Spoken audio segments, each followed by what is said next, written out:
Jefferson County Judge Gerald Robinson says excessive force by a deputy against an inmate is something that should not be tolerated. I just couldn't seem to grasp the situation that was going on. I just couldn't believe it. And so it was very devastating to watch. Jefferson County Judge Gerald Robinson is referring to this video from September 2021, which shows Lieutenant Samuel Baker pushing and punching an inmate multiple times. The footage also shows Captain Ed Adams watching and not intervening. An internal investigation found Baker violated 2 policies: use of force and conduct unbecoming of an employee. It was recommended last month he be terminated. Sheriff Lafayette Woods Jr. overturned that decision less than 3 weeks ago after Baker appealed. I'm kind of surprised that, the chief deputy made the recommendation, the risk management agreed, and the sheriff overturned that by sending him to some mandatory training. Robinson says this case could bring litigation against the county, and while he's concerned about the inmate's safety, he's also concerned about the department's reputation. When these type things happen, it puts a stain on public trust, and so I don't know all the reactions that this will bring, but I do believe in my mind that it will cause some public trust issues. Now, Baker is still employed here at the Jefferson County Sheriff's Office, but cannot return to work until the department's mandated de-escalation training is complete. On your side in Pine Bluff, Desmond Nugent. It was completely opposite. Like, what they told me didn't match at all to the video.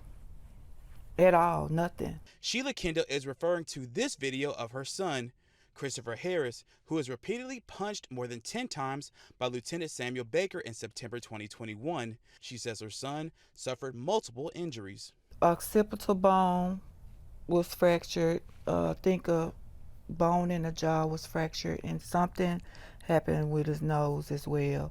And he had some nosebleeds after the incident as well. Kendall says she tried to visit her son at the jail, but was only told by a deputy her son was okay and that she could not visit him. Documents show Baker was fired in February, but then reinstated last month by Sheriff Lafayette Woods Jr. County Judge Gerald Robinson says this is not the only investigation they are looking into. Sergeant Courtney Kelly with the Jefferson County Sheriff's Office was allegedly stealing time from the department while working for the Central Arkansas Radiation Therapy Institute. Based on these documents, it shows Kelly working both jobs at the same time within 3 months, from December 1st, 2020 to April 11, 2021, which is a violation of the department's off-duty part-time work policy. It was recommended Kelly be suspended without pay for 5 days and not be allowed to work off-duty for 1 year, but it's not confirmed if those actions were taken. Let's face it, if you steal time, you committed a crime. And so in that respect, I look at the fact of how can the county recover those funds. When you allow things like that to happen, especially when you are the chief law enforcement officer that is duly sworn to serve and protect and keep the law. Kendall believes the sheriff's department is corrupt and says something needs to be done. Telling me that he was okay, because he was not okay. How is he okay and he's suffering from fractures in his face? It hurt. It eats me up on the inside every time I think about how he called my name, because he know I would have came for him. I was trying. Tears and heartache both continue to rip through Deborah McBride since her son Desmond died last June while serving time at the Jefferson County Jail. What happened with Desmond is very different than an everyday occurrence in jail. The family's attorney, Chris Burke, says McBride repeatedly complained about a head injury that he suffered from an altercation according to FOIA documents. Records from an internal jail investigation show last May, McBride was taken to Jefferson Regional Medical Center but continued to have head-related issues. What the record shows, he continued to complain about pain after he was in the hospital and that things got worse. The investigation states McBride was dragged naked from his cell to the shower, then back to his cell and left alone.